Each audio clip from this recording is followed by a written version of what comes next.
biggest problem I'm gonna have is I'm not dressed for this. As you can see, wearing my normal, you know, riding apparel. It's not off-road riding stuff. It does a really good job of killing you when it's 75 and you're not going fast. Off-road pro mode, please. There we go. So really the biggest problem with doing this on the Scrambler is the first gear is really tall. Like it wants to idle along at almost 10 miles an hour. You don't generally want to be going 10, 12 miles an hour on this road, trail, whatever. Not as big a deal going up, because I don't mind going 7, 8 miles an hour up. It's the going downhill that becomes a hell of a challenge. The Scrambler can do it, not like a dirt bike can do it, or dual sport. It doesn't have the suspension for that, but it will do it. As long as you don't get in too big a hurry. As long as you got enough ass on you, whoop, to hold it up when you get it in awkward situations. And yeah, you're going to hear me breathing hard. That's what happens when you put a microphone right in front of your face and then do stuff that fat old guys ain't supposed to do on bikes that you probably really not supposed to be doing it on. That looks like fun.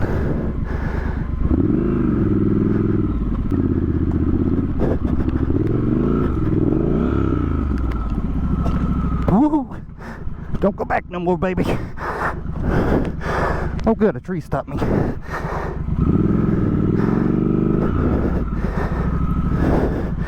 Come on.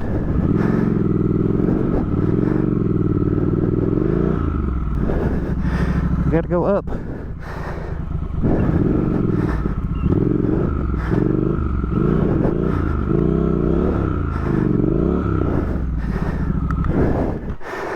That's not good.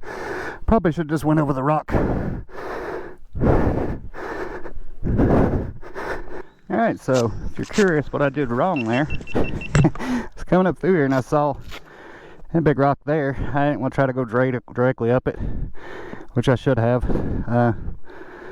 Saw that little path there to the right and see where the tires went. So I went up there and then I saw all that mess up there and I was like, shit, I need to be over on this line. So I tried to back it up a little bit and it slid down over this edge where that root is. And of course when I started to pull back out, it just started digging a hole.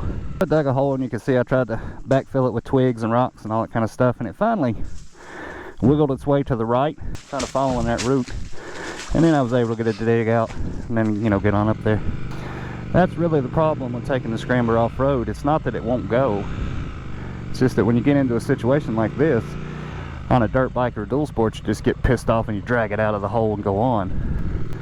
But 400 pounds sitting at an angle like that, and you're trying to pick the ass end up, one person, I can't do it. So you got to figure out another way to get the hell out. Which I did finally, but damn, it was a lot of work. I think I got about 1.5 miles of this to go. Good times.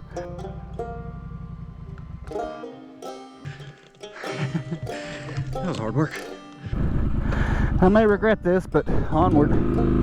Alright, we've reached that part of the video where if you like the video, I'd ask you to show me. Hit the like button, subscribe, comment, share, do all the above. That'd be awesome. Because every time you do, it gets me one tiny step closer to being able to go and do the next cool thing that I can share with you. Thanks for watching.